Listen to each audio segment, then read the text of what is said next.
আসসালামু আলাইকুম রহমতুল্লাহি বারকাতু। শারীরিক সুস্থতার জন্য টানা 90 দিনের একটি পরিকল্পনা হাতে নেওয়া হয়েছে। এতে যেমন শরীর সুস্থ থাকবে ইনশাআল্লাহ, তেমনি পুরুষের টেস্টোস্টেরন হরমোন ঠিক রাখার জন্য আসলে নিয়মিত ব্যায়াম করা উচিত, শারীরিক পরিশ্রম করা উচিত। যারা মাঠে ঘাটে কাজ করে, পরিশ্রম করে, তাদের জন্য ব্যায়ামগুলো না করলেও হবে। কিন্তু যারা মানসিক পরিশ্রম করে কিংবা অফিসে কাজ করে, বেশি শারীরিক পরিশ্রম করে না, তাদের জন্য অবশ্যই এই নিয়মগুলো মেনে চলতে হবে। এই জন্য টানা 90 দিনের পরিকল্পনা হাতে নেওয়া হয়েছে। আপনারা আমার মতো পরিকল্পনা করে শারীরিক ব্যায়াম করবেন টেস্টোস্টেরন হরমোন বৃদ্ধির জন্য, যাতে আমাদের শরীর সুস্থ থাকে। পুরুষের সেক্স হরমোন, টেস্টোস্টেরন হরমোন যেন সঠিকভাবে সঠিক মাত্রায় বজায় থাকে, এর জন্য আমাদের নিয়মিত ব্যায়াম করা উচিত।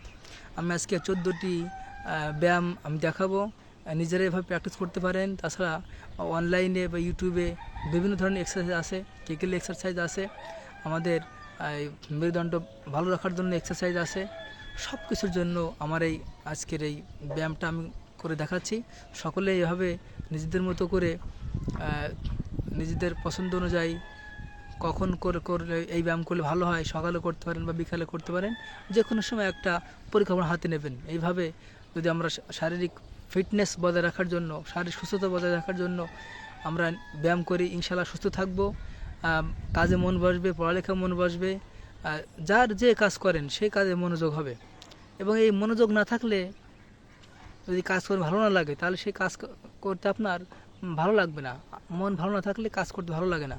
এজন্য শরীর সুস্থ থাকলে ইনশাআল্লাহ মন ভালো থাকবে, আর মন ভালো থাকলে ইনশাআল্লাহ সকল কাজ, যার যে কাজ সেটা সে করতে পারে, ভালো লাগবে। এজন্য আজকে আমাদের এই পরিকল্পনা আপনাদেরকে উৎসাহ দেওয়ার জন্য। আপনারা নিজেদের পরিকল্পনা অনুযায়ী ব্যায়ামগুলো করবেন, কমপক্ষে প্রতিদিন 30 মিনিট, সকালে অথবা বিকালে, যে কোনো এক সময়।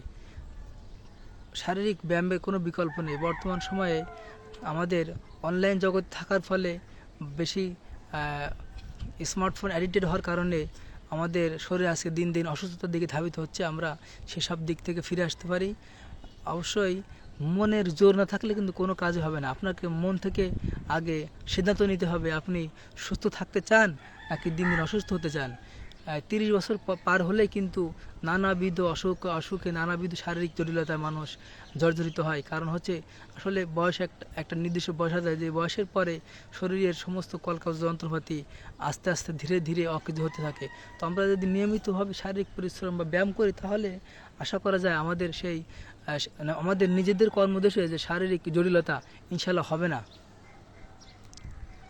এজন্য আপনাদেরকে উৎসাহ দেওয়ার জন্য ভিডিওটি অবশ্যই উৎসাহ পাবেন ইনশাআল্লাহ। নিজেদের পরিকল্পনা অনুযায়ী শারীরিক ব্যায়াম করবেন। আসসালামু আলাইকুম রহমতুল্লাহ।